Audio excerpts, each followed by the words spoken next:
Alrighty, and we're on. It's as simple as that. So we're sitting in the little private room, so to speak, at Sydney Wrestling Academy.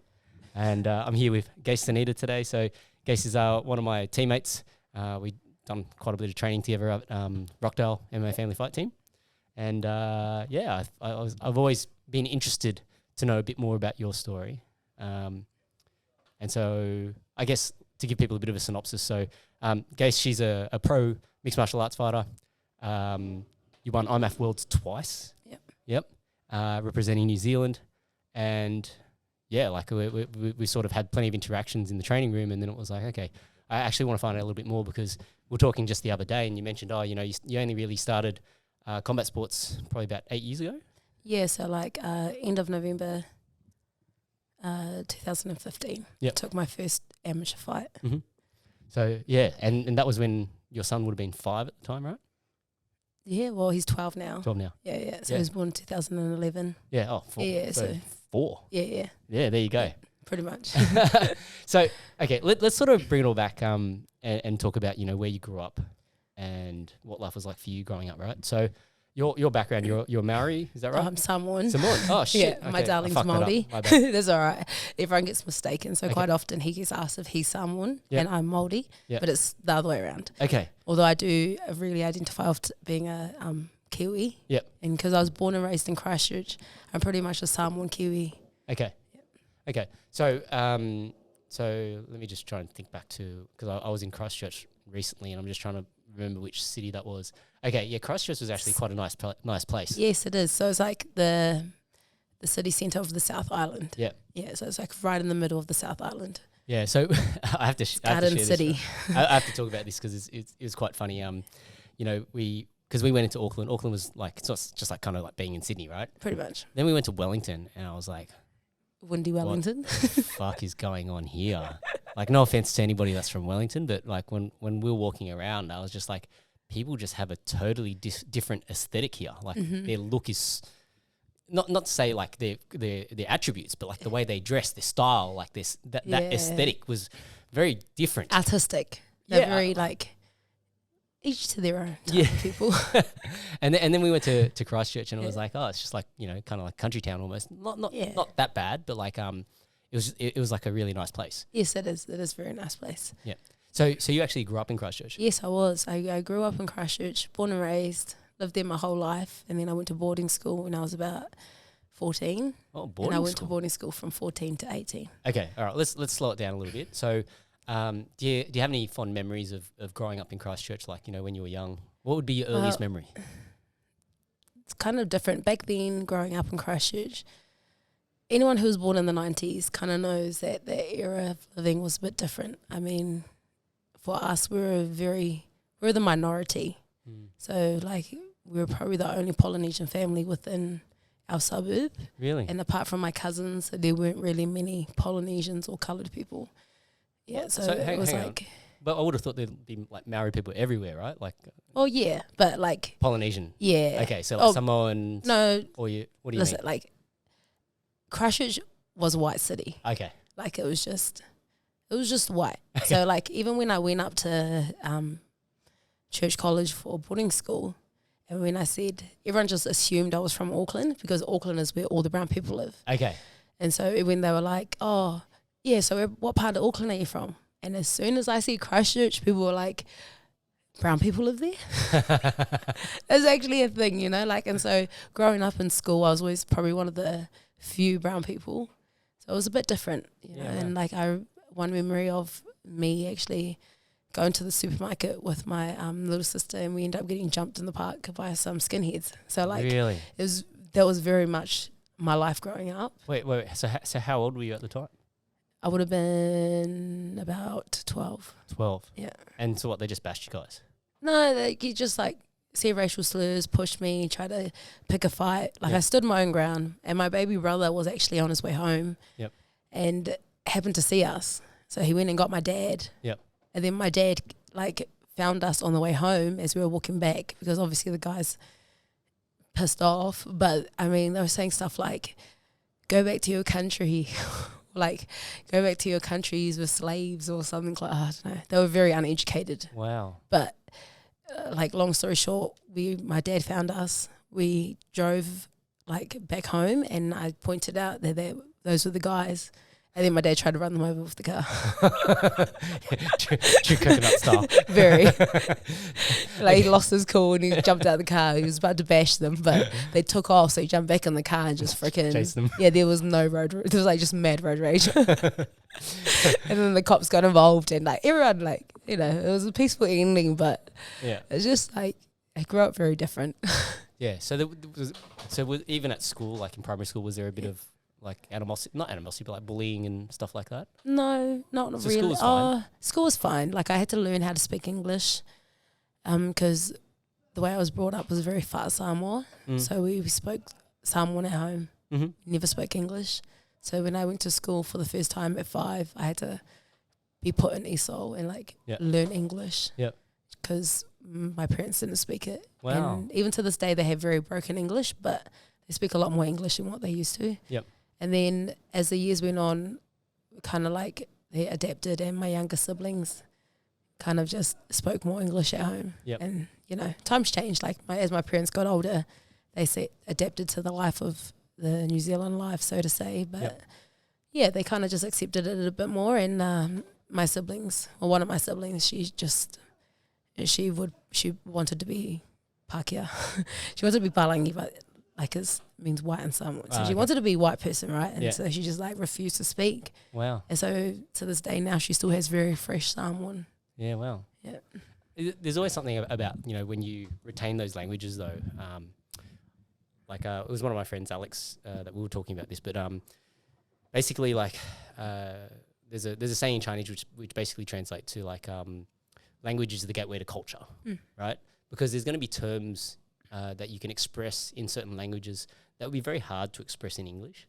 Yes, the words become backwards, and it's just... Yeah, so it's like that in Samoan as well? Like like you'll say things in Samoan, but like if you were to translate it, it wouldn't make sense. So yeah, So did that make it difficult for you when you were trying to learn English? Do you remember that period of your life? Or yeah, but I was pretty lucky. Like, I went to Parklands primary school, and they were very accommodating to us and really did help. Like, I had some good teachers when I first started school, so they were understanding, you know, like, and like I was pretty much just love sport, so even if I couldn't speak much English, and I learned very fast, like. So you're doing a lot of sport. What sort of sport were you playing? Rugby for the most part. So we played, my brother and my cousins, they played for this rugby league team called the Riccarton Knights. And I remember going along to the practice, and I was like, please, can I just play? Like, just let me play. You know? And they were all like, my brother's a year older than me, and my cousins are 2 or 3 years older than me. And they were all playing for the same team. And I was like, please, come on, like, I'll just play. Yeah, like, give me a jam. Let me run the ball. So, like, from then, I was about 5 or 6, and I started playing for a rugby team, like the rugby league team then. And, like, I had no idea what I was doing. Like, there was one stage where I ran the ball, like my first game, and it's probably one of my, like, biggest memory I have of playing, or, like, introduction into rugby or rugby league. And I ran the ball all the way to the try line. I had no idea what to do with it. And all my family was screaming, put the ball down, put the ball down. And I'm standing there like, what? What do you mean put the ball down? Where the hell am I meant to put it? I got tackled, but they gave me the try out of sympathy because they're like, you just didn't know what you were doing. They're like, this girl has no idea. That's hilarious. I can just imagine it like Gase is like sprinted off to the pretty try much line. yeah, fended off a few people. She's like, yeah, what's going on here? Yeah, like, I made the hard run to get there, but I was just like, like, cool, what do I get for this? So then well, how would you describe your personality in like primary school? Were you an outgoing girl? Yeah, like I'm just very sporty. Like whatever I pretty much just like to do things. Like I like to be involved in school sports, or like I did I always did random things. Like one year I did yachting. Yeah, and we went abseiling. It was like sailing out in a place called Littleton in Christchurch, and we were in small boats, and then from there, they picked a few kids from the school team to come in and do a holiday program. So I ended up doing yachting that school holidays. Like, I've done like the police course they had put teams together from each school, and you'd compete against other schools, and you'd have to run the police course. They were like the qualifiers to get into police academy, and they'll do like a course up and jump the wall, go under a thing, and that's cool. Yeah, like random stuff. Played baseball, played like badminton in high school, played some basketball. I played volleyball. Yeah. So you're always a fairly sporty person. Yeah. Always a fairly sporty person. When I before I became a mother, I was very involved in women's rugby. Yep. Yeah. So what's the is there a big pathway there for female rugby in New Zealand or? Oh, massive. It's getting better as the years have gone on. Like obviously there's more like funding for men's rugby. Yeah, of like course. All Blacks and like all the small rugby teams or like Super 14. So back then, like even though the Black Ferns were doing very well and like our sevens, like the women's sevens teams were doing very well, unfortunately they just lacked some of the funding, and a lot of our women still had to work hard to still play and represent the country. So like now it's slowly getting better. It obviously can be a lot better than what it is. Yeah. But yeah, women's rugby is a big thing. Like even in my small town, it really does help a lot of women. Like just get fit, be amongst other women, and just like smash each other on the field. Like get physical. Pretty much. Yeah. Like I played for like Central Women's back in Blenheim, and now they have Motere. And Motere women's rugby is like, like the ladies push hard. They go hard.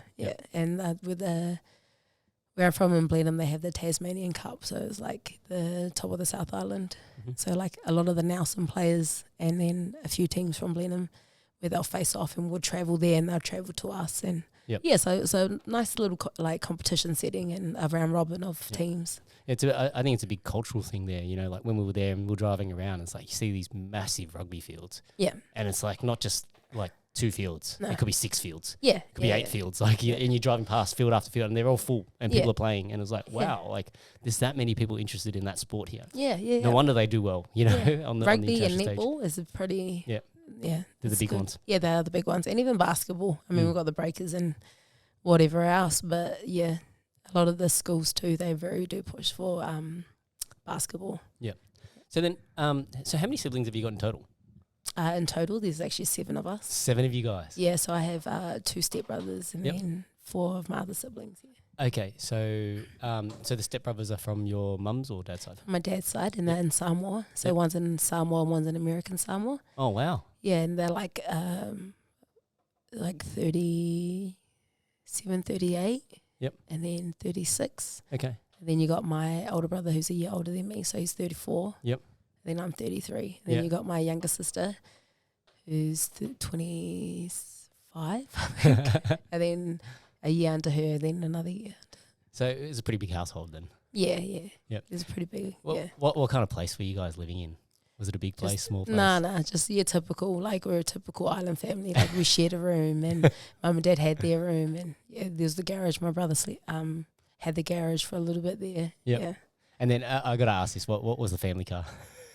Oh, if it wasn't a Brevo wagon, it was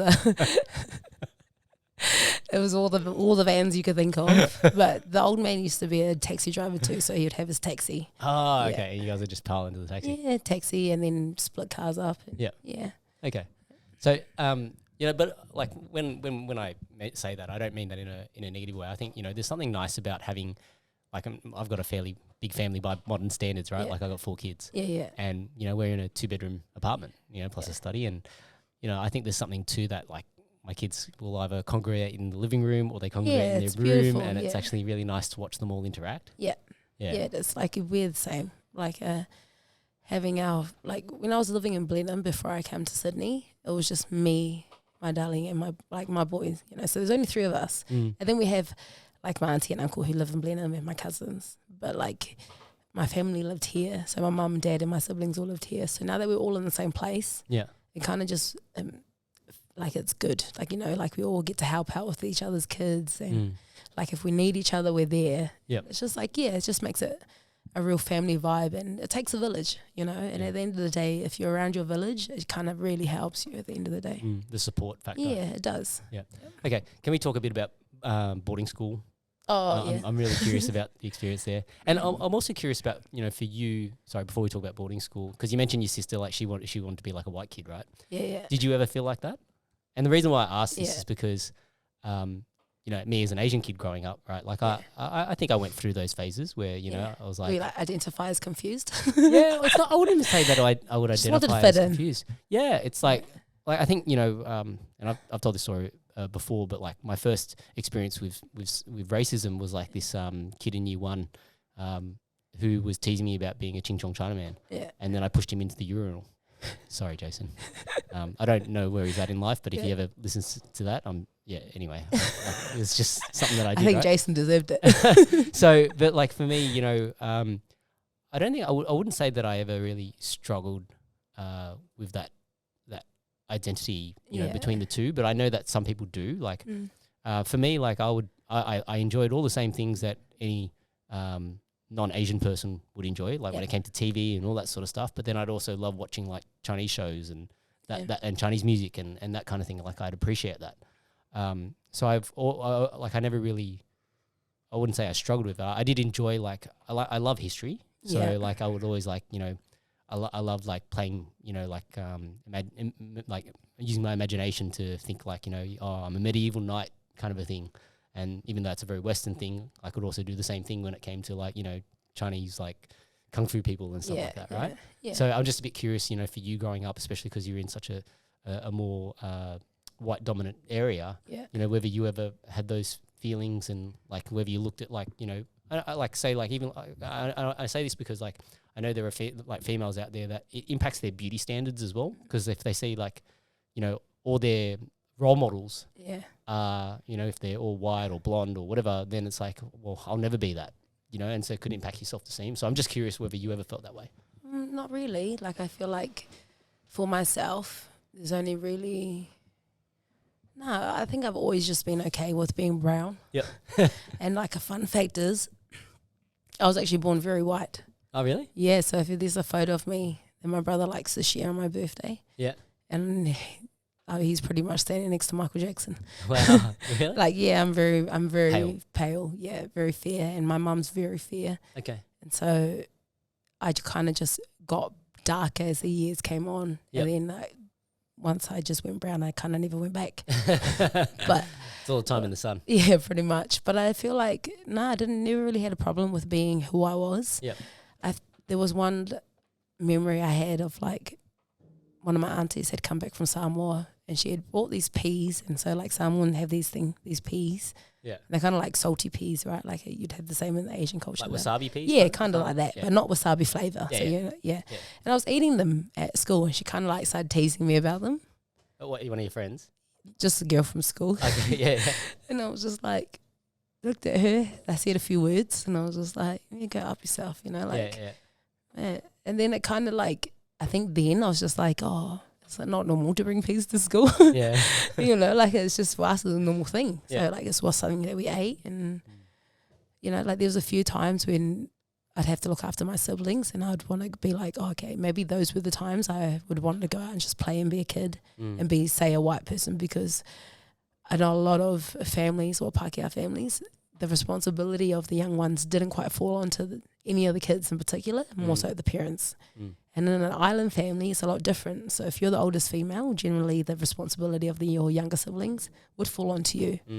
And so that's pretty much how I was brought up. Yeah, so you always had to look after the younger ones. Yeah, and I was like cooking tea, like putting the dishes away. Like I had jobs to do and I had things to uphold in the household, which my mum would always say, like, one day when you have your own family, you'd understand. Like, this is just to help you, but it's childhood slavery, bro.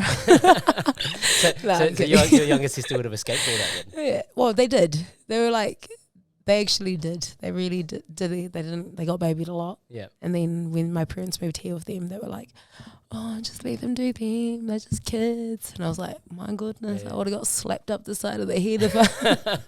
It's a massive double standard. Absolutely. And like now with their grandkids, it's even worse. Yeah, they spoil Leave them alone. Yeah. They're like, don't make them cry. Don't hit them. Like, don't discipline them. I was like, bruh. Yeah, when I was growing up, that's not how like you treated you would have us. pulled my ears across the room, like, you know, like. Yeah. But man, like I wouldn't change how I grew up for the world. Like it's definitely molded me into who I am today, and just my values that I have in life. You know, so yeah, it was a blessing in disguise. Like now that you're away from it, I've grown up a bit, and like I'm having my own son and my own family. So yeah, it's definitely taught me a few lessons. Yeah. Okay. So in terms of like boarding school, so what was the reason why you went to boarding school? So I was actually along with being brought up very far Samoa, my family's Mormon. Mormon? Yes. Whoa, holy shit. We got to talk about this. I didn't know this. So, yeah. So my family's Mormon. I was brought up very Mormon, and I went to a Mormon boarding school called Church College, and that was based in Hamilton in New Zealand. Okay. Yeah, so I graduated from there at 18 and finished up school. And then I went home, and then I met my other half, and then I pretty much just did my own thing. Okay. Lived my life. So, okay. You're like, whoa. No, I'm curious about the Mormonism aspect, right? Like, so obviously one of the things that Mormons do very well is probably that evangelization piece or missionary pieces where they go out, where they go out and like try and talk to people and bring people into their religion and things like that. So, so your parents. Were they originally Mormon? Like, did they grow up so in a my Mormon mum converted when she met my father, and so she became Mormon through him. Okay. Yeah. And then I guess I don't really know exactly what the Mormons believe apart from maybe what I saw when I watched that musical Book of Mormon, but it's probably not a good reflection, right? Maybe not. Maybe not. Actually, like my childhood best friend Ruby, she was a missionary herself. Oh wow. Yeah. So, what she served a mission. Yep. Yeah, and a lot of the people that I grew up with and or I went to school with in boarding school, a lot of them served their missions, and a lot of them also pulled away from the church. So I feel like it holds values just like any other church. If like there are good values, and then there are things that you see that don't quite fit, and don't quite fit with you as you grow old. Yeah. But I think it's just one of those things where you just, each to their own, you kind of learn what you want to learn. And I mean, what I took away from it, like the values that being a Mormon had to me at the time, like I still hold a lot of them close to my heart because I feel like it's things that make you good people. But other than that, I don't really go to church as much. My parents do encourage us to try and go to church often with them, and they take their grandkids with them and to church most Sundays, but they don't shove it down my throat how they used to. Yeah. So yeah. Well, when you're young, it's like they don't give you the choice. Yeah, you just don't know. Follow. Yeah, and like you're under your parents' guidelines and you're in their house, so it's pretty much just the way you were brought up, and that's just how I was brought up. Yeah. And like the way I was brought up was very sheltered, and a lot of my families didn't have that.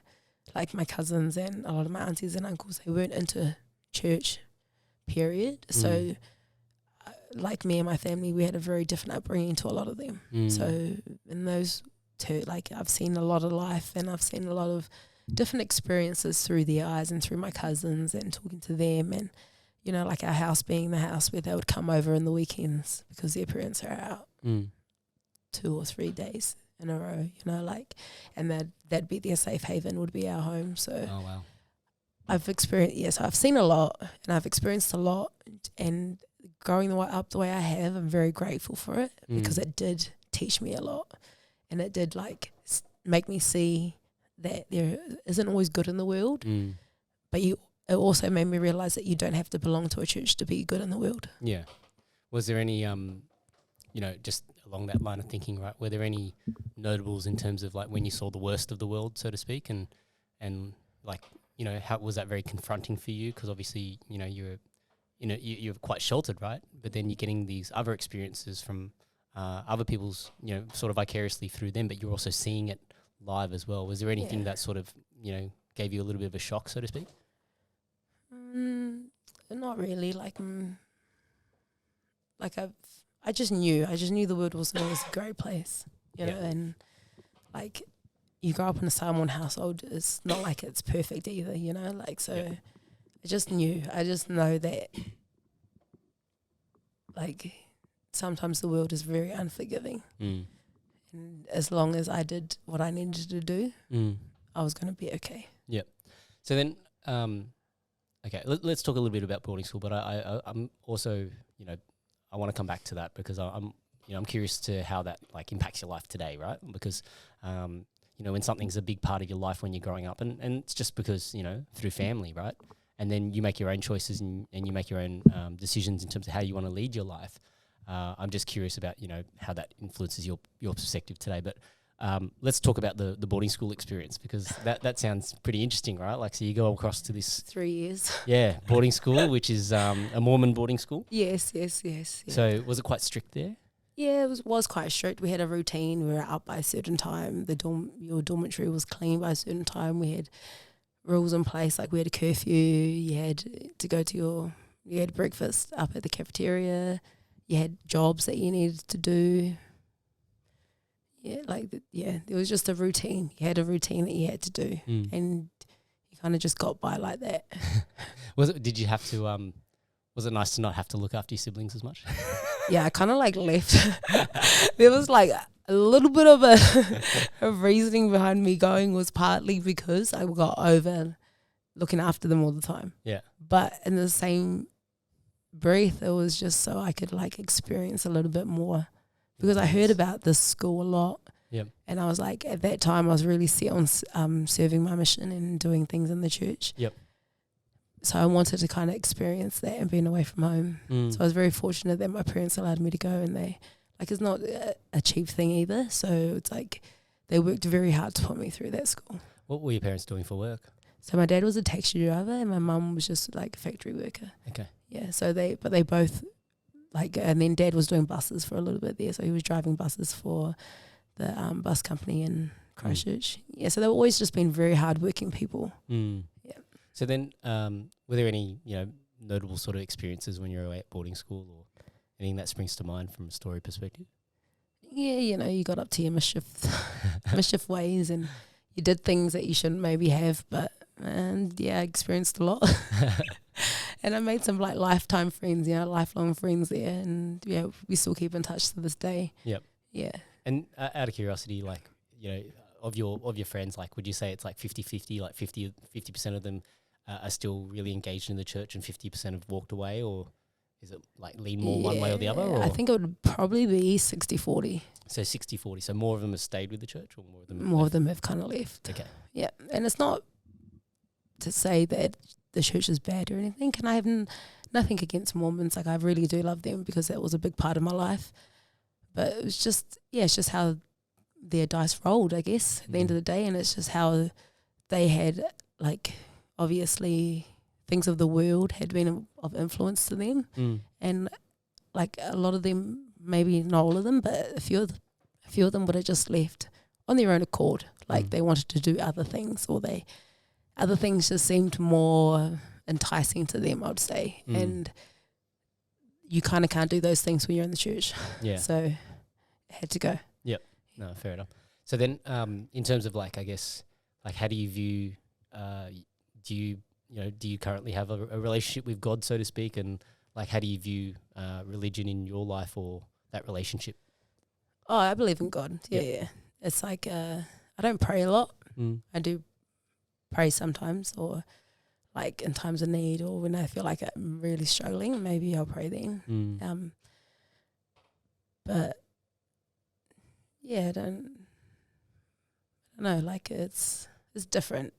Like, I know that there is a God, but it's not, I don't necessarily believe that it needs to be in my life. You know what I mean? Like, it's not something that I need to give a lot of time to, but I do believe he's there, kind of thing. Yeah. It's hard to explain because I was in the church for so long. Yeah. And I had seen a lot of leaders, and the thing with me is what did it for me was that I seen a lot of people, you do as I say, but not as I do. You know, as that saying goes. Yeah. And a lot of them were just a little bit hypocritical. So they would say one thing, Do something. And then I'd see them do completely something different.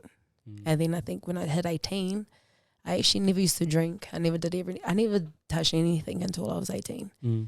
And then I was 18, I kind of like, oh yeah, I'll have a drink. Mm. So I had a drink. And I was out one night. I snuck out. I met my cousin. I snuck out and I met my cousin and we met up under the bridge, right? Yeah. And it was like, I think we went to our friends. So we had the same circle because we both went to the same high school before I left. Yep. And he's like, hey guys, I want to bring my cousin along. And they're like, yeah, all good, all good. I show up and they realize it's me. So they're like, oh yeah, sweet, we have a few beers. And we end up going to town. I end up vomiting. Oh no. But when I was out in town, I seen a lot of people that I thought were in the church. And And they were all doing the same thing. yeah, and they were doing the same thing. And I was just like, oh, okay. Is this how it is? Like, Yeah. And then I kind of stepped back and I was just like, yeah. Like, Yeah, is that the way I've realised then Yeah. that the world isn't always what it seems in terms of people that you used to put up on a pedestal or people that you used to look up to, especially as leaders in a church, so to speak. Mm. And then they weren't upholding their end of the bargain with God. Yeah. So I was like, okay, I see how it is. Yeah. And then at that stage, I realised, okay, I want to take what I need. Yep. And I'll hold that close to my heart. And I'll just keep it in my values. But it doesn't necessarily mean I'm going to worship the way they worship. Yeah, it's that's a really interesting point, right? Because I always use this example of like most of us when we're kids, we sort of look at our parents and we think like our parents had it together, unless unless you had a split home or something like that. Yeah. But generally, if your parents were together when you were growing up, you have these rose-colored glasses that your parents had it all together when they got together and whatever it might have been until if things went bad, things went bad. But you sort of assume that everything was good when they first got together, kind of a thing. And even like when you look at religious leaders, whether it's priests or whatever, we sort of espouse this different value to somebody just because of like their occupation. We do it. Everybody does it on a day-to-day basis. We make a judgment on a person's character based on their appearance or their material wealth, so to speak, in terms of what kind of a person they are. And we do take obviously some cues from their demeanor and how they interact with us and things like that. But it's one of those things that I used to call this like there's a movie called The Golden Child, and it was like this about this boy who was like meant to be like whether the next Dalai Lama or some shit. And I call it the Golden Child syndrome, where it's like I remember when I was like maybe a teenager, and then I'd look up to certain people and I go, oh yeah, life would be good if I had a life like that. But then when you start to know more about their life, you go, oh shit, that's actually pretty sad. What's happened to get them there, or what did they sacrifice to achieve whatever goal it was that they wanted to achieve, right? So I sort of like came up with this idea. Well, no, it's probably not my idea, but like I sort of stole it from maybe like a video game that I played as a kid, where it's like when you're creating a character in this game and you got to roll the dice, and it tells you what your attributes are. What's your strength, what's your intelligence, what's your health or constitution or something like that. And you'd never get a perfect one. You could sit there rolling dice all day in this game, but no matter how many times you rolled it, you'll never get a perfect one, right? And it's funny because like when I think about this, it's like people get really caught up with the idea of like with records. So even like forget about fighting for a second. Like I'm talking about playing video games. Like people get caught up like in StarCraft and like how many wins and losses. What's their win-loss ratio kind of a thing. And some people like they can't handle losing, right? So every time they would lose, they'd quit the game, like disconnect from the game. It became a really big thing in gaming where people call it a rage quit, right? Yeah. But you can't do that in life. No. Right? Like you rage quit in life, what are you going to do? Essentially, your option is to become a bum or commit suicide. Like there's no other option. You either give up on life, you rage quit on life, or you got to keep going. Mm-hmm.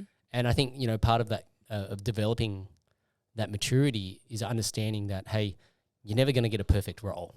Right? Oh, no way. Yeah. Right? You can never get like, you're not going to get 100 for each of those attributes. There's always going to be somewhere where there's like 20%. Yeah. Right? And so what might look good because somebody's managed to achieve something is because all that they've done is just worked with the hand that they've been dealt to turn that into something amazing. Right? And I think one of the things that I love about that is that if you could do that in any facet of life, so whether it's, people that get good at jiu-jitsu, right? Just if you can get good at anything, just one thing. Yeah. Even it could be as simple as like if you had really nice handwriting. Yeah. Right? If you had really nice handwriting and you put the effort into developing that handwriting, like you could probably self science. You could do something with that, and you could even apply that to other facets of your life and become good at other things, right? Mm-hmm. It's just that, what do you view as worth it? Like how much time do you want to invest into actually get good at that particular thing? Yeah. Right? Of course, there are things that you might have a knack for, but I think, you can definitely get good at almost anything in life. It's just a matter of how much time can you devote to it. Yeah. It's committing to it. Yeah. Yeah. So, when you left that Mormon school, so you originally were thinking that you were going to do your mission. Yeah, right? yeah. So then, did you then decide? We're like, okay, I don't want to do my mission now because. Yeah, kind of just like I was like, oh, what am I going to do? Yeah. Like, what am I going to do with myself now? I mean, I wanted to be a lawyer.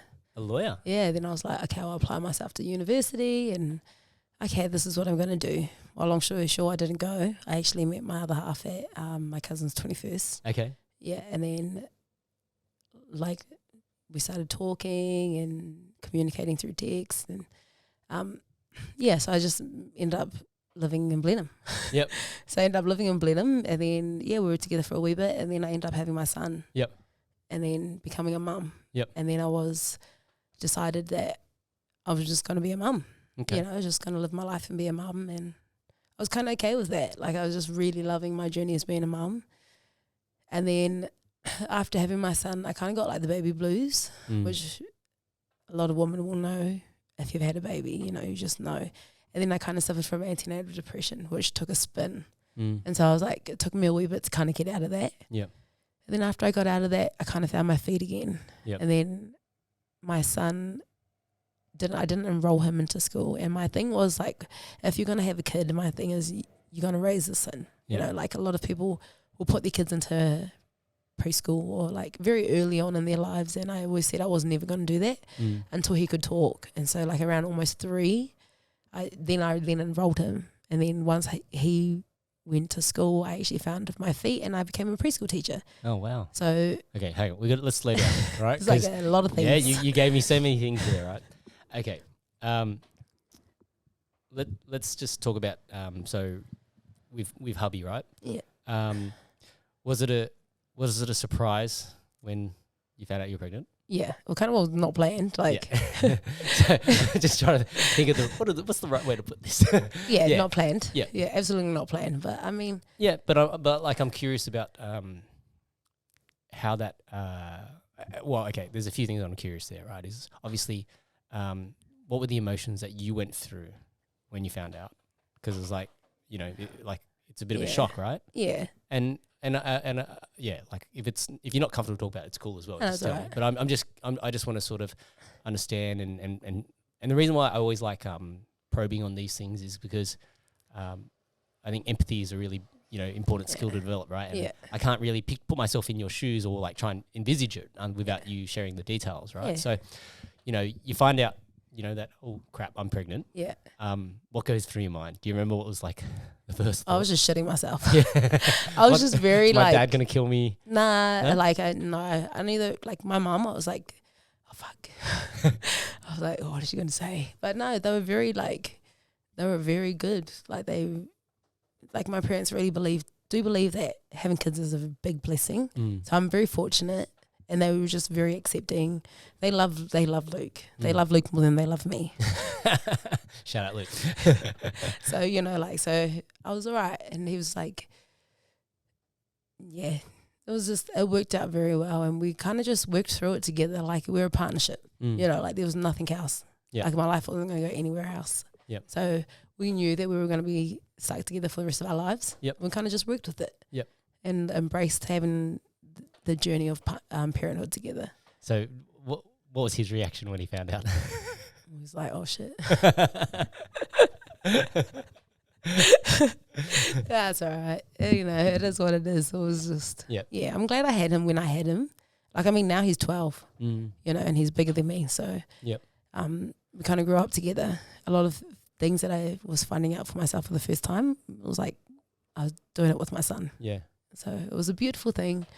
And I learnt a lot, Mm. like, you know, going through parenthood and navigating what life was going to look like for me after I had my child. And, yeah. There would have been Just- some, you know, like when you have kids, there's some really beautiful moments there as well. Yes, there's very beautiful moments and some very ugly ones where you're just like, oh, sleep deprived and all the Angry. things. Angry, Yes, depressed. pretty much. And and like I said, like, you know, baby blues is a real thing. And I being young, and I wasn't like, you were young and you didn't know who you could turn to for help. And I was just lucky that my friend circle was like the way we were. And like my friend circle back home, like if you know them, you just know they're very good people. And so like I trust them with my life. Yeah. And they pretty much we all grow up together. Yeah. In adulthood. And it helps, right? Like having that support network of people that you can trust and rely on to. Oh, help with absolutely. things, you know? Yeah, and just like people you can talk to, like even if it's for the stupidest things, like, you know, like You got to give an example now. oh, I don't know. It could be anything, like I don't know, like you're just feeling frustrated and you're just like, oh, nothing's going right, or just like, yeah, when you're just feeling emotional and you just want to cry and you know you can just ring them up and just cry. Literally cry. It could be over nothing. It could just be over the smallest things or the biggest things, or like just feeling like you're not heard, and then just having that, being able to voice to someone else, and you just realize how much of an idiot you sound like. Yeah. It kind of just wakes you up.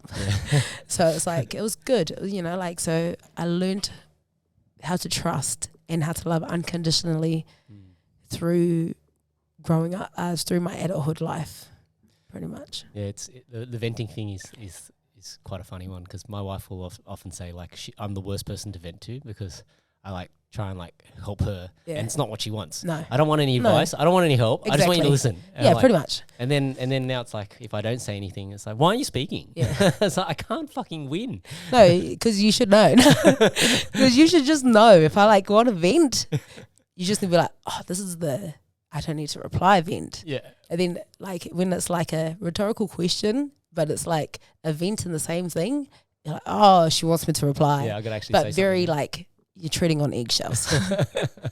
Yeah, it's a tough one for me to navigate. I think any guy probably has difficulty navigating that one. You know, when are you supposed to talk and when are you supposed to not? Yeah, pretty much. Okay, so when it came to the baby blues, Yeah. right? I'm just a bit curious about what sort of tipped you off? Like what was it that made you think, hey, something's not right? Like in terms of how I'm feeling, or was there anything? Or? Yeah, just like a lot of things. I was like very unstable emotionally, and that was never like me. Like I was never like that. I never used to cry like the way I was crying back then, and I never used to like let little things upset me. But the smallest thing would upset me, like if the bed wasn't made a certain way. You know, like just fucking weird shit, man. Like just the weirdest things. And then like I'll be like, oh, like, and you know, like I was a sporty person, so I was used to my body being a certain way and used to having control of my emotions and my hormones. And so since after having a baby, everything's just up in skirts. You don't know what's what, or like your clothes don't fit, and it'll just be like you're just feeling down and very insecure about your body and very insecure about, it was just unsure. Like I was very unsure of myself, and I've never been put in a position where I didn't know who I was, or like I didn't know if who I was who I was. You know what I mean? And I like mentally, it just put me in a weird position, and I've never felt like that. And so like going through antenatal depression, it kind of like I had to learn things for myself. Well, because I had my son that needed me, and my other half was at work most of the day. So I had to pull myself out. And like some mornings you don't want to wake up and get out of bed. So like it took me months to come out of this. And I just started writing. I started like doing small things. Like if I got out of bed and made my bed, I wasn't allowed back in it. Okay.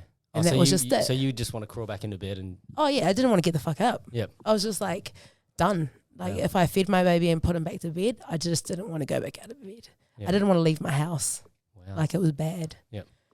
And so then, so you set yourself like these little goals. Okay, if I make the bed, like I'm not small going back into bed. things. Yeah, and like small things like I had to wash my face every morning, brush my teeth, and I had to at least change my clothes.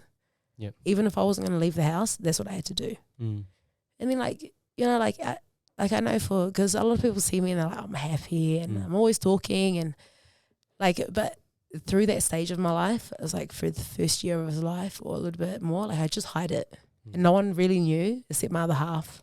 And how did he respond? Like, it's a pretty difficult thing, right? Like, yeah, like what is he gonna do? Like go into my head and fix it? That's exactly like I'm like thinking, like, what the fuck would I do in that situation, right? Well, you can't. You kind of just have to let the like wave set itself, and then just like as the tide goes out, you just have to like see what you can fix, or just like be there. Like, and it was just simple as him giving hugs or something, or like, hey, you want a cup of tea? Like just small things, and it really did help me. Yeah. And then you mentioned the writing, so like you started journaling or something? Yeah, I started journaling, writing down like just how I was feeling, and like if it was like a really bad day, I'd write it down, burn the shit out of it. You burn the shit out of it? Yeah. What, on the stove or what would you do? Yeah, like just chuck it in the fireplace. Like, fuck. I was like, just, you know, and like through people, like anyone that's been through some type of depression will know how dark your thoughts can get, you know? So, and really like, dark, and people like, you write it down, you fucking look absolutely crazy on paper. And like, if someone else were to find that, they'd be like questioning, like, you're gonna be put into a mental institute, like, you know?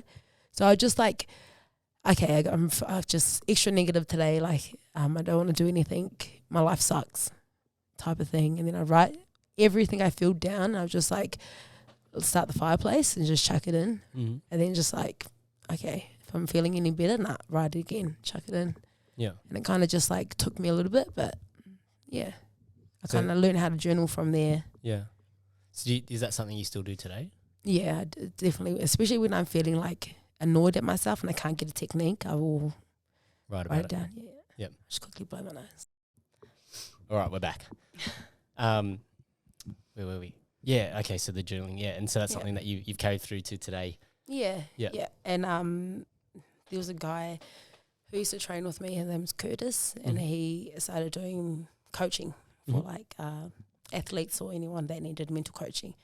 And so that was the strategy that he brought into of like writing of like things that you were grateful for and just things that you were aiming towards, and just helped you keep your goals in mind when you're out living life normally, you know, or like if you're just having a day of just feeling like crap, you go back and look and see, remind yourself what you should be grateful for so you can bring it back. Yep.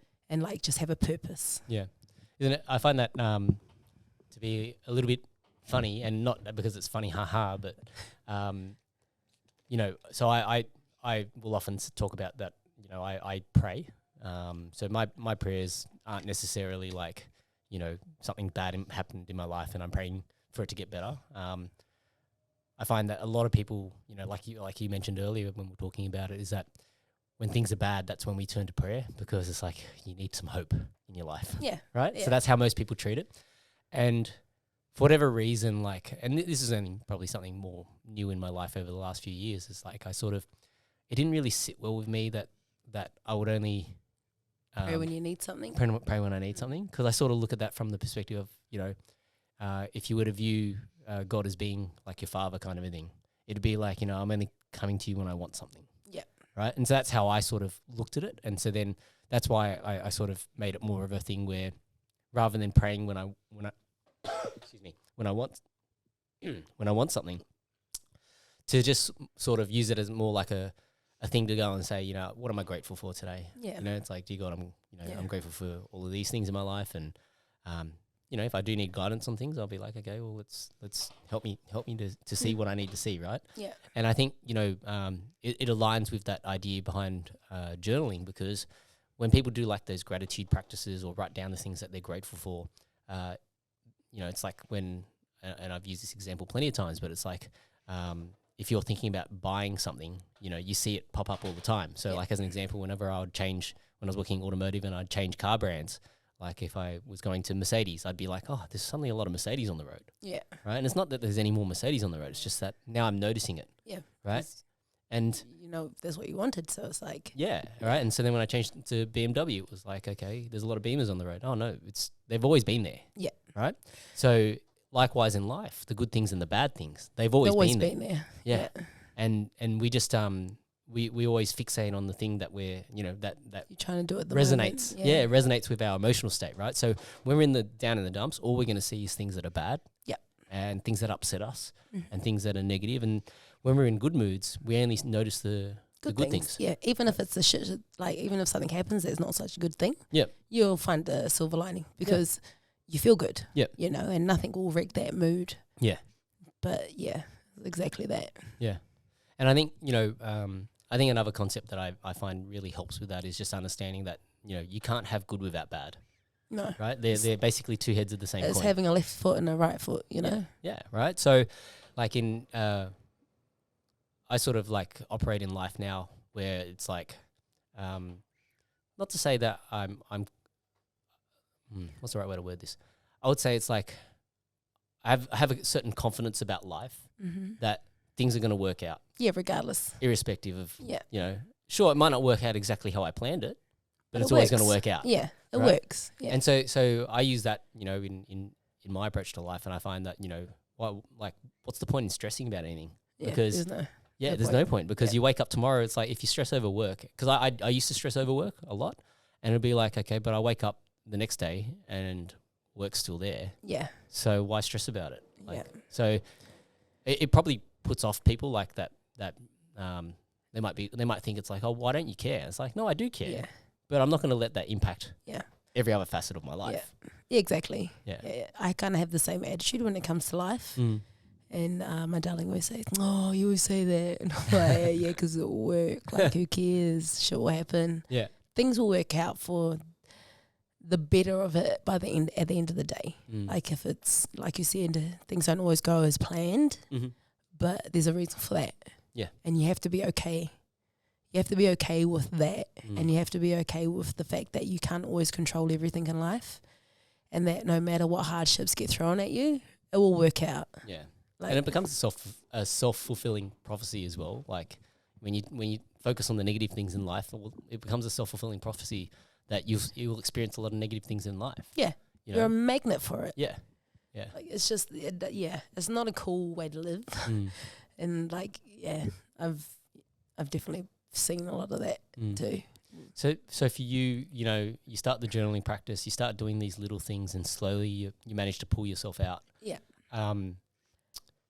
Did you ever have to seek help, talk to anyone, like a professional or anything, or you just who gave you the idea to journal, and who gave you the idea to do these little things, or was just you just forcing yourself to? I just had to force it. I had if you know how I am mentally, I pretty much am a person that will just do shit myself. Like if I can't figure it out, then I'll ask. Then I'll find a way to ask. But otherwise, I will just figure shit out, and I'll always just do what needs to be done. And I realized I just had to do what needed to be done, and I had to really dig deep to get out of that black hole. So then, how long do you reckon it took you to probably come through that? Just after the first year of my son's life. Okay. Yeah. And so then, did that then change your outlook in terms of things? Like you get through that first year and it was like, I survived. Yeah, pretty much. I was just honestly, I was like, oh, fuck, I'm unbreakable. What can break me now if antenatal depression didn't break me? Yeah. Was, out of curiosity, was your son was he a bad sleeper or anything like that? No way. He was actually a good sleeper? He was only a bad sleeper during growth spurts. Okay. He'd wake up every half an hour, but I was very fortunate. But, I mean, my son experienced his first allergic reaction at 3 months. Oh, wow. And so he was anaphylactic. To what? To dairy, nuts, and everything else in the world. Wow. Yeah, so dairy and nuts. And then it was at one stage when he was about 7 months old, we couldn't let him cry too much, because if he would cry too much, he would react to his tear ducts, and he would start rubbing his eyes, and they would swell to the point where they'd close. Wow. And then we'd have to take him up to the A&E. Yep. It was rough. And then my son was fairly, he was walking before he was 1. Yep. And talking a whole heap before he was 1. So he was a very active kid. And he wanted to get into everything. And he just wanted to eat everything, he was having reactions? He was having reactions left, right and centre. Did you have to jab him with the EpiPen every now and then? Or? Yeah, so the New Zealand system's a bit shit when it comes to medical for kids. But we literally took him up for his first year. It was like 12 visits to the A&E before they actually said he was anaphylactic. Wow. And I was like, oh, it took 12 visits. 12 visits for them to Pretty work much. it out. 12 injections of the EpiPen up at the A&E centre. Yeah. And then they finally said, like, yeah, okay, we'll prescribe you one. Because it's not like here. You can't just go over the counter and buy one. Okay. You actually have to be prescribed one in New Zealand. Yep. And see a specialist. Wow. Yeah. Okay. And so he was breastfed for like 4.5 years. Because he couldn't eat anything. Because he didn't like the formula that they were giving to him. It was the stuff called Neocate. Yeah, okay. And it was like, I kid you not, the tin was so small, like half the size of what regular tins are. Okay. And it was only from the specialist. Okay. It tasted like shit. Yeah, okay. It was like the smell of bleach. Ugh. It was just off. Like, as soon as you put it to his mouth, he would try reach. Yeah. But the cost of that was like $60 almost. Wow. So I was like, you know what? I'm just going to cut my losses. We tried twice. Yep. So like 2 lots of formulas. Mm. And over a certain, like, it was over like 3-month period where we tried to slowly wean him off and get him on there. But he just didn't take. So I pretty much waited till he was fully reliant on water and just real food, you know, because he couldn't have dairy and things like that. So he was just like a meat, veg, starchy kind of kid. That's how he grew up. And water. Yeah. So I waited till he was fully reliant on that, till I like actually could do things for myself, because now he was off the boob and I could actually come into my own. Yep. Yeah. And then that's how I kind of got into jiu-jitsu after that. Okay. So you basically, after you weaned, then it was like, so I guess for you at that point in life, were you a bit lost? Because it's like you spent 4.5 years nursing this kid. Yeah, pretty much. And I then, felt like a lonely soul. Yeah, like you wouldn't have much else in life, right? Like, no, yeah. And he was like, because he started going to preschool around 3, but he would still come home and he would like have a boob to go to sleep. So it was like wasn't feeding often, but he was like feeding at least once or twice a day. And like any mum that nurses, even like the babies that only nurse for 6-7 months, you feel a lonely part of you. So I was experiencing it a bit later, which was odd because, usually your kids wean off by 2 max. But yeah, it was just, it was a different sense of loneliness. Like I wasn't depressed anymore. Yeah. But I was just kind of like, what do I do for myself? Like, I got no purpose. But I got no purpose because like my son's now reliant on other things, Yeah. So then, how did you find that purpose? Is that how jiu-jitsu came into your life, or? Yeah, like I was doing rugby, and then after I had my son, I did rugby for about a year, and then I was like, I want to do something else, and my darling was telling me for ages, come to jiu-jitsu, and I watched for many years. Like I watched from when Luke was like white belt. I was at his first comp, and when he was just before he got his blue belt. And I watched all the way through. And then I was like, I'm going to give it a go. Yeah. So I jumped in a class, and I just became addicted. Like, I just loved it. What was it about it? Just like, so it was like rugby. Yeah. But like, you can tap people out. Instead of running to the try line and not knowing what to do, it's like, okay, I can just make you. It's like you can tackle someone and then you actually can just like suffocate them. Yeah. Go for chokes. Like you try and break their arm. Yeah. And it just became appealing to me. I loved it. As a mum, was that all that frustration coming out? Like, pretty much. I can break your arm. Yeah, and I mean, like I said, like after I've been through, like my dark holes, after the baby blues and antenatal depression, it was like I was unbreakable. So no matter what training I was put through, I loved it. Yeah, because nothing would ever be as mentally challenging as what I had been through the years previous to that. Yeah. So then. How did that then translate into a foray into mixed martial arts? Because it's one thing to do jiu-jitsu. Jiu-jitsu can be, depending on where you're going, like obviously there are places that could be, old school and pretty rough on people. But then there's other places where it's quite, technical and, you get straight into the weeds, so to speak, of technique and all the little intricacies. But it's a very different person who then decides that they want to go and fight in a cage. Yeah, true. But like I've always said to myself, I'd always just love to do one fight. Yep. And I've always had that mindset. Like maybe from when, not long after I had son, and I was like, oh, I always watched like fights on TV, and my dad was actually a boxer. Okay. When he grew up in Samoa, he was the village champ, and so I've always known about fighting. And I've always said to myself, if I ever got the chance to do one fight, I would love to. Okay. And I did like 3 months of jiu-jitsu training, and I only trained gi. Yep. So like back then, the coach that I was with at the time, we only ever did gi. Like very often did we do no gi. Yep. And he ran a class, like a box fit class for ladies. Yep. You know, and it was like a bunch of old unfit ladies doing kind of aerobics boxing. Yeah. So it wasn't much. And there was a promotion called Princess of Pain that was run. Princess of Pain. Yeah, it was like an all females card in a ring at the AOB in Auckland, and it was run by Belinda, and she just loved the fight gang, and she wanted to do promotional work for women in the MMA sport, and it was kind of like, this was 2015, so MMA was very new to New Zealand, and it was like, I think everyone was just kind of like dipping their finger in it, you know, and just having a turn. And he's like, hey, they're looking for a fighter. And I was like, oh, yeah, cool, let's go. So I kind of just said yes. Yeah. And it was after 3 months of jiu-jitsu training and after watching my darling do it for so long. So I was just like, yeah, sweet, let's go. Why not? Yeah. And so that's how that came about. So 3 months of jiu-jitsu training, I suppose, you know, in the work that I do with Alto, you know, we have a 20-week program for people go into that, but like they're getting a fairly well-rounded experience. Like they're getting their striking, and they're getting their wrestling, and they're getting jiu-jitsu. This was someone that only you're doing gi jiu-jitsu and box fit, basically. Yeah, pretty much. Do you remember? I guess when you sort of reflect on that experience, like what was it like? Like, I tell you what. Were you scared? No, well.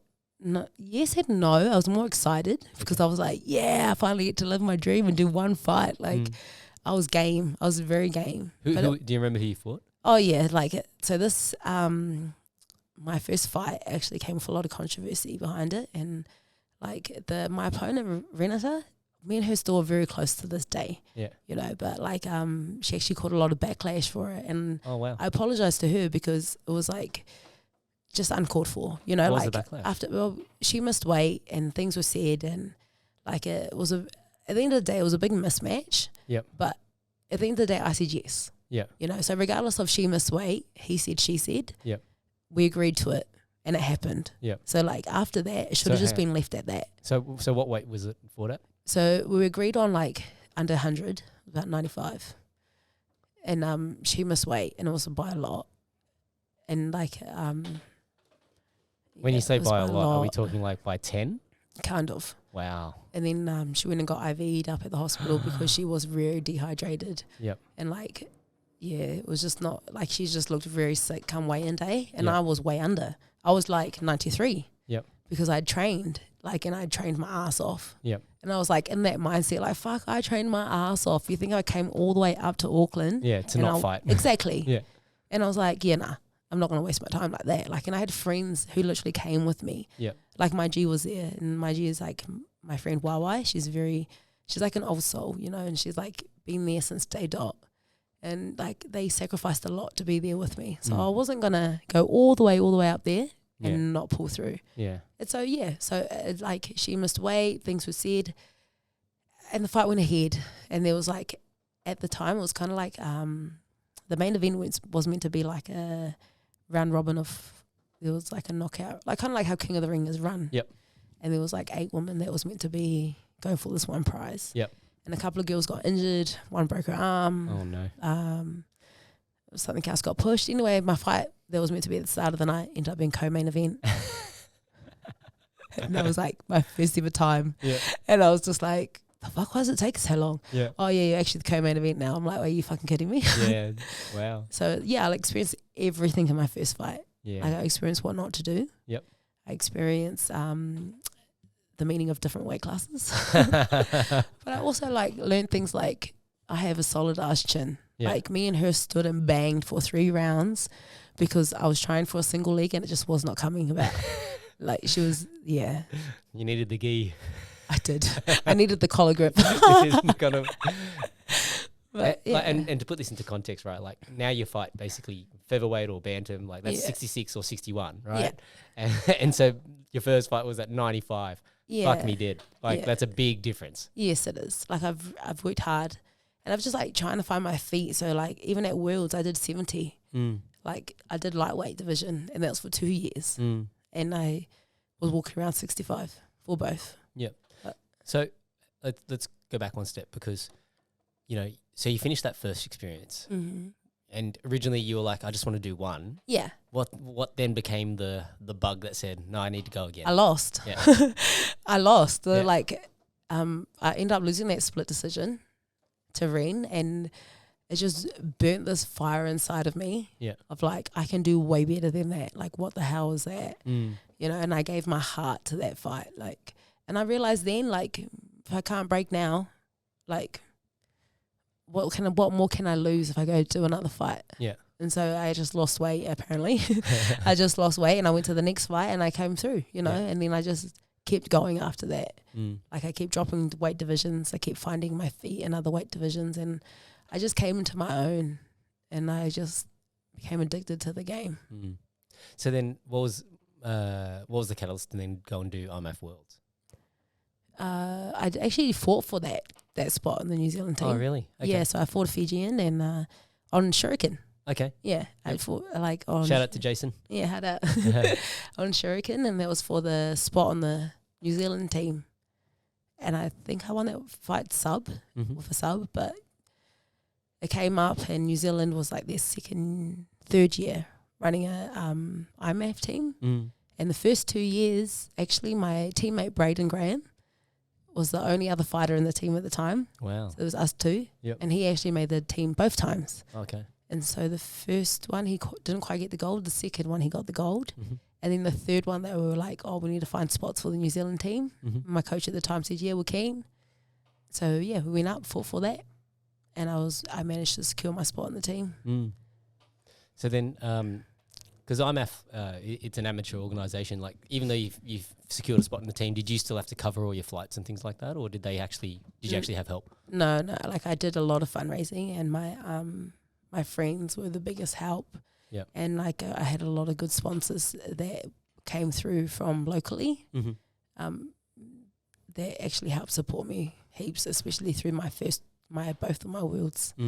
They came through and they helped, and I did like quiz nights, and I did dinners and just small things. I did pad sessions to raise the money. Yeah, so like I pulled through, and I actually raised the money for both me and my coach to go. Wow. And covered my registration and covered some money so that we both had some spending money away from home, so we didn't have to pull pockets from our families. Yep. So yeah, like myself, my husband, and everyone, all one of my friends actually pulled through and actually helped with that fundraiser. So they they were the biggest support system I had. Yep. And we were able to raise the money to cover both our flights, and our time away. So in between that, right? Like, when did your family make the decision to come to Sydney? I was actually after the fight, my fight with Sarah Collins for my pro debut here in Melbourne. Okay. So after that, so that was 2019. Yeah, 2019. And I was like I was like, oh, I need to be better. Yep. Because, you know, like you learn a lot from your fights, win or lose. But like when it comes to like you actually need to upskill, then you have to really think about where you're going, especially if you wanted to make a career out of it. And I realized then this is what I wanted to do. Yeah. Like, I mean, when I was for both my world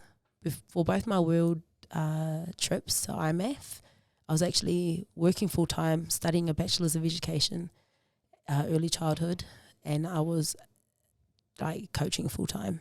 Wow. So I decided then and there, like, this is my career. Like, I wanted to pursue fighting. So, okay, hang on. We've got to pause there because I'm a bit curious.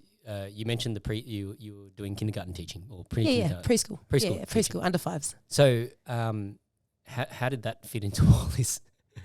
So I loved it. Yeah, like, I understand you loved it. Yeah. But like, it's like, so you'd be training, and then obviously... I worked from 9 to 3. Yep. And then I pick my son up from school. Yep. And then I would head straight to the gym. And I was at the gym from 4 o'clock till about 8:30. because I would teach first 2 classes, Mm-hmm.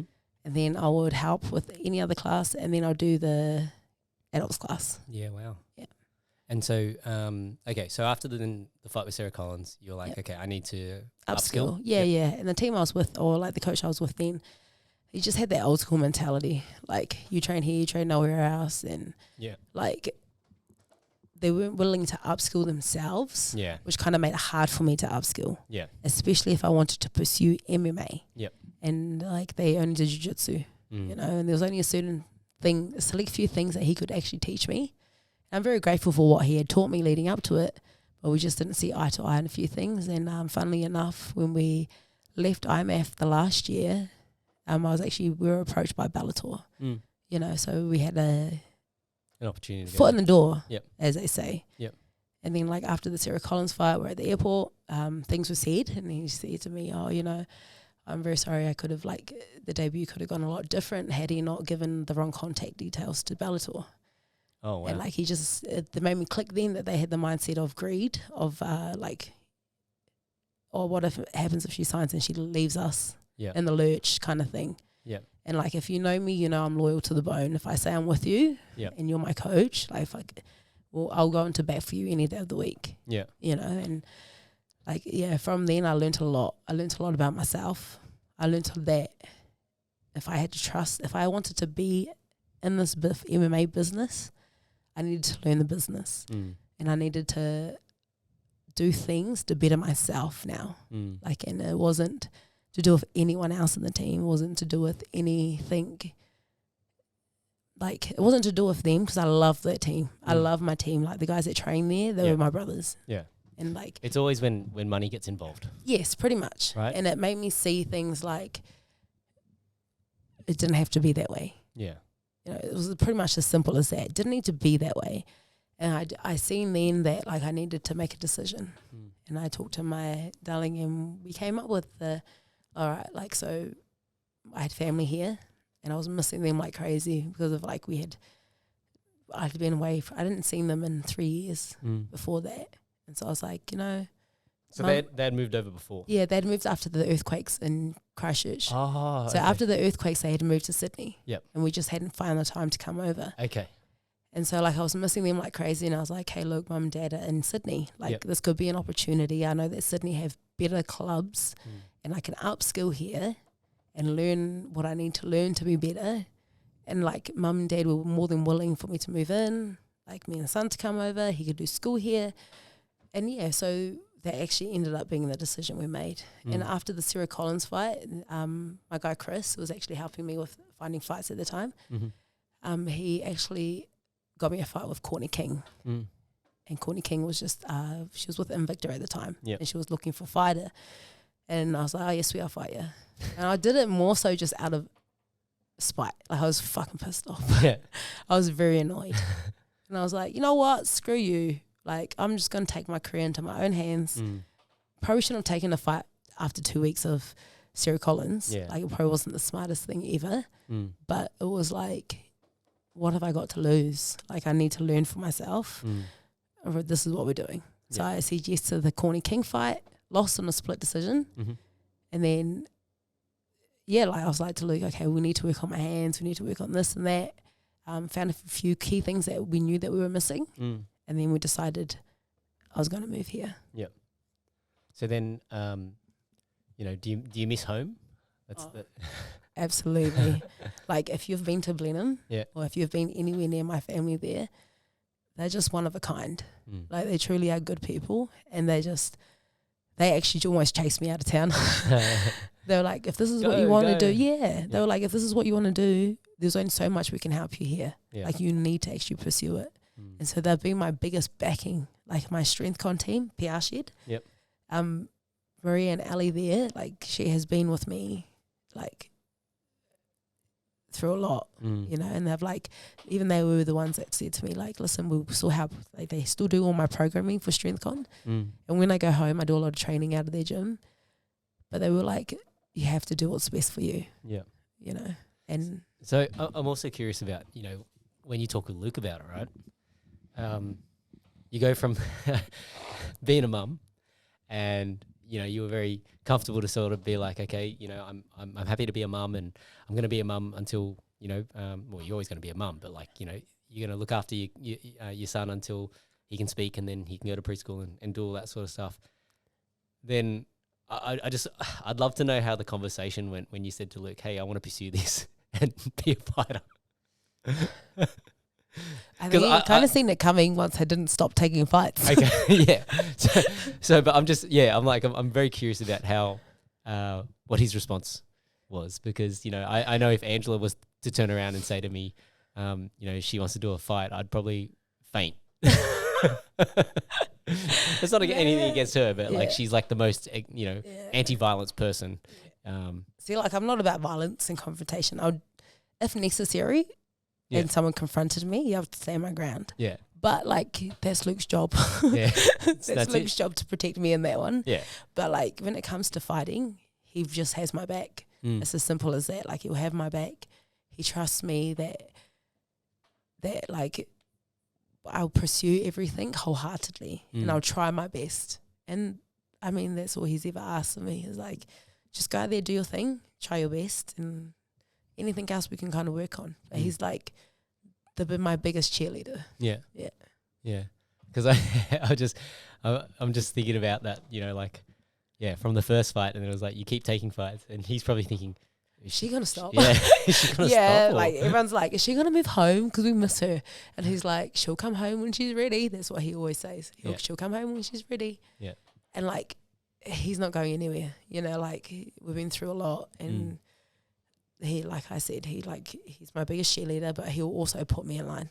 So like, if it comes to something where he disagrees, he has no problems with voicing it. And then, like, yeah, there might be a bit of like back and forth, like, oh, but come on, like, yeah, you're trying to convince him. He's like, you're gonna do it anyway. He's like, oh, there's no point in me telling you, you're gonna do it anyway. I'm like, that sounds like I gotta share this story. So it's like what my wife says about me. So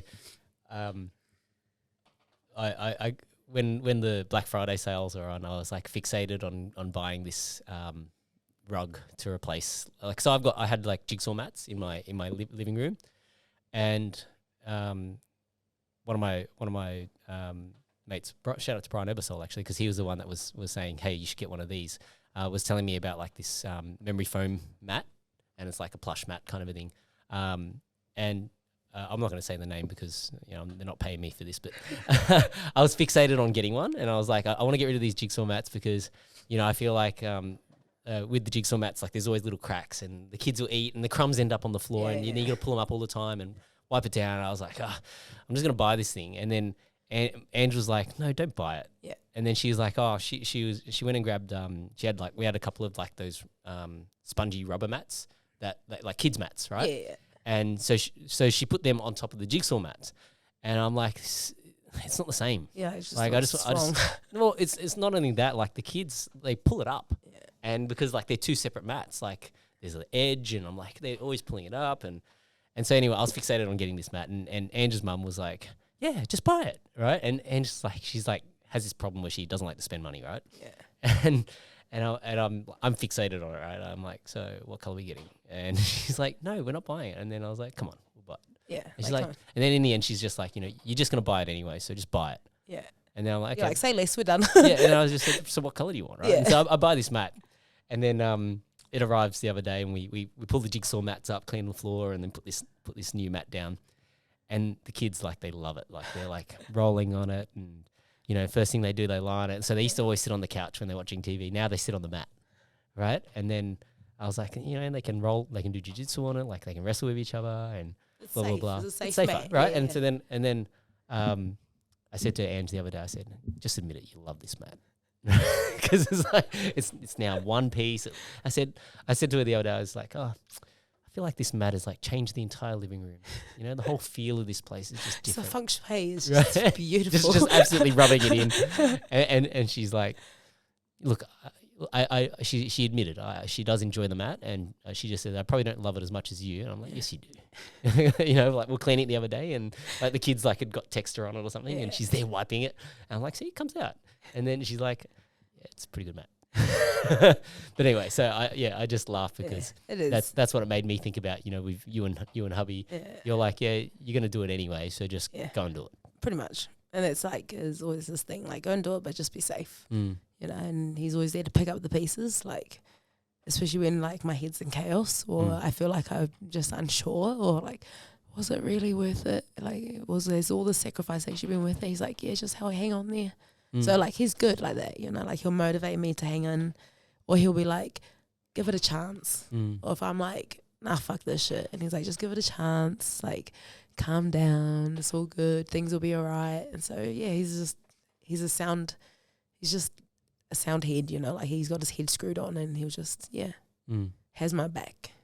So I'm always curious about this because, you know, every fighter approaches this differently, but like when it comes to the setbacks, right? So that's obviously when you're the most challenged mentally, right? Because then you go, fuck, do I want to keep doing this or what? And so I'm just a little bit curious for you, you know, when you've had those setbacks, how have you approached it mentally? Like what's sort of gone through your mind and how have you approached it? And what's hubby said and what's your support network sort of, you know, supported you with or tried to help you with?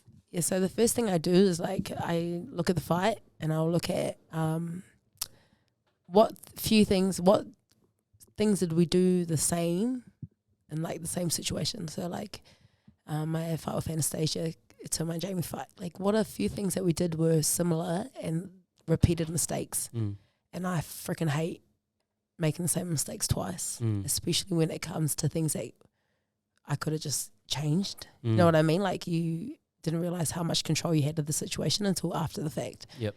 And so like we go back and reevaluate things that we really know work for us, and then like if the two common mistakes still happen, and we eliminate the whole problem and we just take it all the way back to the beginning, and then we just fix the mistakes by just writing down steps that we take to delete the mistakes and just try and make them better instead of making the same mistakes. So like how are we going to improve from that? Yeah. And then if I know that I can improve from a situation, I can get up. Like my mentality is not giving up because sweet. I know I can do better. Oh yeah, sweet.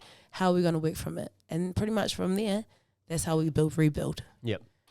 Yeah, I love that because like for me, I always think about the best mindset to have is to view every deficiency as a technical flaw, right? Because it's really easy to fall into the trap of making excuses, whether it's, that person was bigger or they were this or they were that. Like, you know, people fall into that trap all the time and they try and make excuses like for poor me. Yeah. Yeah, no one cares, bro. No poor me here. But like, you know, the moment that you actually start thinking, okay, the reason why I had this particular outcome was because of a technical deficiency, then you can actually take some steps to address that technical deficiency. 100%. You know, it's like rolling with Lucas, right? Like fucking. Oh, mate. You know, we know when you roll with him, everyone realizes they got a lot of technical difficulties. Right. Exactly. Right. And then it's like you're trying to overcome some of these technical deficiencies, and it's just like the layers are already established, right? Like he's got those, not to say the patterns, but he knows what he wants and how to get there.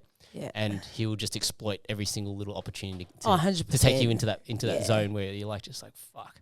Yeah. Right. And it's the same thing, like, you know, in competition for anyone that competes, right? Like getting technically better is the best way to assure high percentage outcomes. Like at the end of the day, a fight's a fight. Anything can happen. 100%. But in one of the things that I really enjoy, like I actually enjoy fights that go the distance because you get to see how things play out. Yeah, right? And you get to see the person for who they are in a fight, because I feel like as soon as you've been pushed past the first and the second round, in the third round it shows a bit of your personality. Yeah. And like who you are. Yeah. And then you see like, oh, is this guy going to quit? Like, are they just going to fold over? Like, what's going to happen? Yeah. And it's like the anticipation behind that, like, well, are they going to come out and swing for the fences?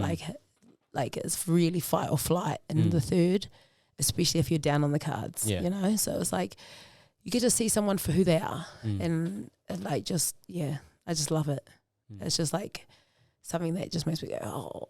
Like, you know, when you're watching fights and you're just like, yeah, we're about to see a show, let's go. I've given you some of those moments too, guys. 100%. I love it. I live for it. There was that photo, I think, where you're like looking at me and you had this really serious look in the photo. You're like, trying to keep your fucking hands up. Giving everybody a heart attack is just such... Oh, I love it. But it's like... You got to put on a show. Oh, 100%. But also, like, fighting is a very... Isn't it funny? You just said the same thing that I say to you. Yeah. But, like, fighting is very, like, you know, you're an artist. Yeah. And the cage is your canvas. Yeah, that's right. And, like, you have to... You fight. Like, yeah, it's all said and well when you got all this technique, but when you actually put it into play, fighting can be such a beautiful art. Yep. And, like...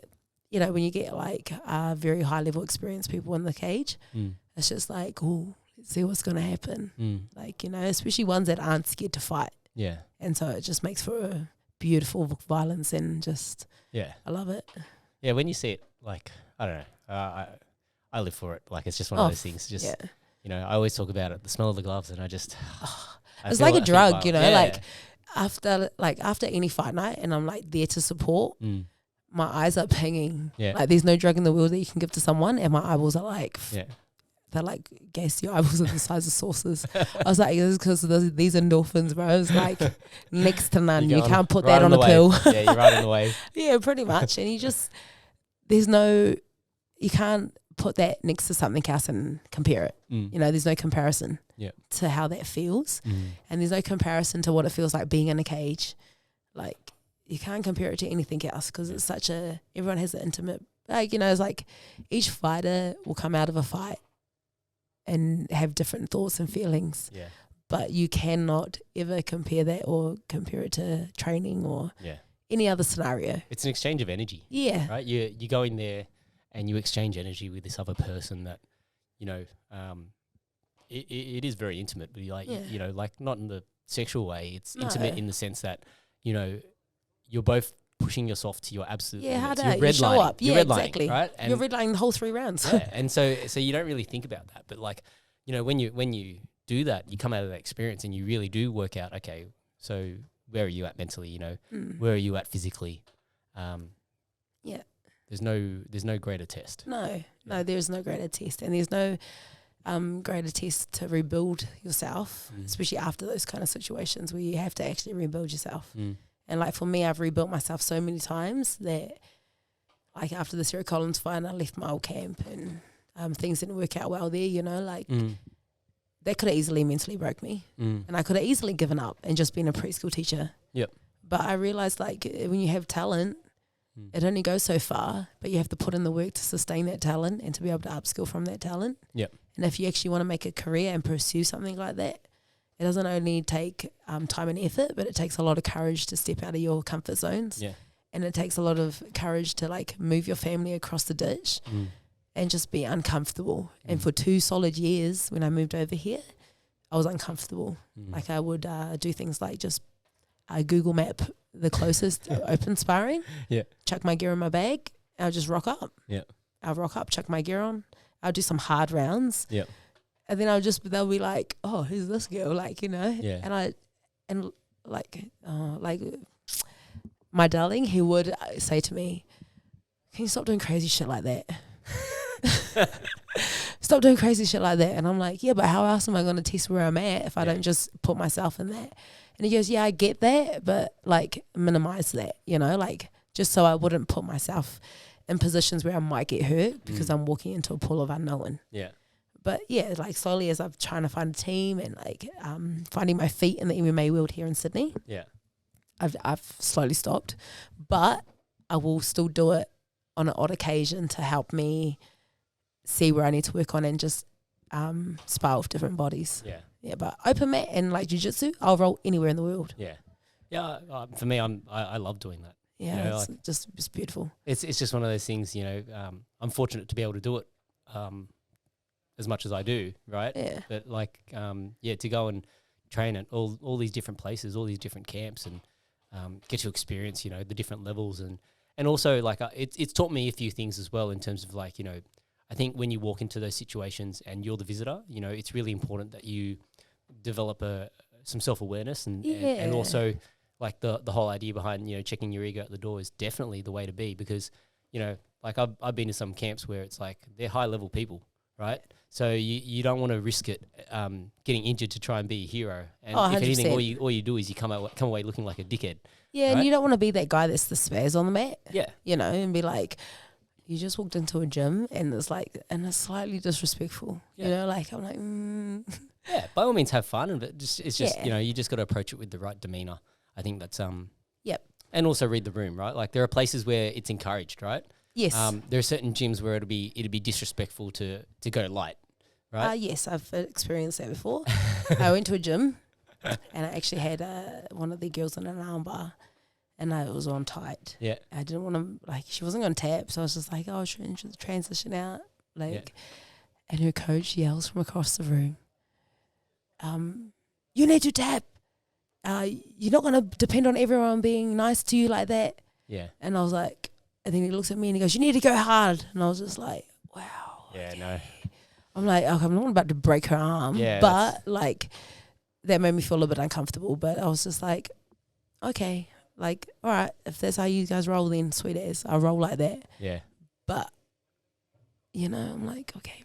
It's silly. Yeah, it is a little bit silly. Yeah, I think, and the more you travel, the more you realise that how silly it is because, you know, I want to be able to go to the next place the next day. If I'm fucking injured, I can't do that. Exactly. Right? So, well, if like you go to a place and you injure someone, they'll be like, the jiu-jitsu world is still small here. So like people are bound to know that you hurt someone else at another gym. Yep. If when you go to the next gym, they'll be like, hey, this is the good person that injured someone else there. And I'm like, you don't want to be known for that. Yeah. And I added more pressure to myself. I've got these Johnny Yap threshies now that I wear so that people know who I am. And so it's like today, you know, one of the guys is like, wait, I thought you thought I was a comedian. And I'm like, I'm Charlie. Yeah. And I'm like, bro, I'm a podcaster. And he's like, I didn't know you train. I'm like, yeah, I train. Yeah. Like, I don't just do this, you know. So yeah, just like put the target on so that people know who I am. Yeah, exactly. But I don't want to be that dick, right? Like I just want to, you know, get good work in. Yeah. Have fun and also see what the levels are as I go around. And and it's just cool because every gym has their own technique and their own style, and every coach will teach their own technique and their own style. Yep. And you come off learning a lot if you go on open-minded and not cocky. Yeah. Yeah, Brian Ebersole calls me Ronin Light because, like, you know, the Ronin obviously a masterless samurai, right? But, you know, they've severed all ties. It's actually quite sad to be a Ronin. So I'm like, you know, Ronin Light because I still have, like, the family and the people that I always train with and my friends and all that. And I didn't have to lose all those connections to go and be able to be a wanderer and travel and train. So it's like being a nomad. Yeah. So I want to ask you about this because, you know, with your son, like, how does he feel about mum fighting and all that sort of stuff? Like, oh, he loves it. Yeah? Yeah, like, he doesn't actually watch me fight live. Okay. Actually, during my first fight, when I lost, and I rang him, we were talking, and he was like, he had a fit, and he turns to says to his dad, "Why weren't you there? You should have jumped in. You didn't help her." Like, he couldn't understand how I lost, and like how his dad couldn't jump in and save me. You know, like he just didn't understand that. He was very young. But he could understand the fight game. He knew I was in a fight. Yeah. But he couldn't understand why you couldn't have backup. Yeah. And he was like, you should have been there. You should have jumped in. Like, what were you doing? You know, like, what were you thinking? But like slowly and surely he kind of just come to realize that this is mum's job, you know, and he's watched me train hard. And he's been to a lot of sparring and a lot of my training sessions, and he's watched a few fight highlights. But like, I mean, he does love it. He tries to spar me at home. Yeah. Like, he's a big boy. Like, he's not small. And so every now and then when he grabs me, I'm like, oh, relax, boy. Like, far out. But he's funny. He's such a character, and he's actually my biggest critic. Yeah. So like, there's one fight, and he's like, oh, mum, you just looked, he goes, you'd spar like this. And he did the ugliest freaking stance. And he did the ugliest freaking mimic ever. And he was doing this. He was like, I was like, what Dancing. the hell is that? Yeah. And he goes, but that's what you look like. And I go, no, I don't look like that. Like, he's like, Mum, you don't do that, okay? And I'm like, okay. So like, there's certain things where he'll tell me and I'm like, oh, okay. Is that what I really look like? And he's like, yeah. So like, I try and be better for him so that technically I show up. because I know that if I don't technically show up, He's going to call you he's out. going to call me out on it. He is absolutely going to call me out on it. And then he plays a little bit of UFC on the PlayStation. Yep. And so he'll do these combos. And he'll come to me with the craziest combos. He's like, Mum, you should try this. Mum, I really think this would work. He's worked it out. That's, well, I think that's where Uriah Hall got one of his, flashy knockouts. From the game. Whether it's playing, UFC or playing Tekken or one of those. Yeah, it's funny. So, like, he loves it because, like, I'm a fighter. His dad's a musician. So he just thinks we're the world's greatest thing, Coolest people in the world. Yeah, and he loves it. Like, he talks, there's a couple of his friends, they talk about fighting. And I'm like to him, oh, yeah, what do you say then when they ask you what my job is? And he goes, oh, yeah, they were doing just like bios in class. Yeah. And his teacher was asking him, oh, what do your parents do? And so it come up that I was a fighter. Yeah. And then his teacher's going, oh, like she does boxing or like taekwondo? What does she do? She's like, no, she does MMA. And he's like, oh, okay, what else does she do? And he's like, oh, she does jiu-jitsu. And then his teacher goes, oh, who does she roll with? Like, and then it turns out his teacher's a blue belt. Oh, no way. There you go. And he was like asking questions left, right, and centre. And Zakash was like, yeah. Like, he gets a bit embarrassed sometimes because people go into depth and he's just like, oh, it's just my mum. Yeah. So at the end of the day, to him it's cool because I do get to travel and I do get to like express myself in the cage, but at the end of the day I'm still his mum, and so me and him will still have the same mum and son relationship where he pushes my buttons until the end of days. And like, even though I'm a fighter, he will push them. he's not worried that mum's he's gonna not clap worried, him. man. Like, I always tell him, like, boy, trust me, one day I can knock you out. And he's like, yeah, but you won't. Too funny. All right. Well, I think that's a beautiful way to end this. For people that want to follow you, what's your social media handle?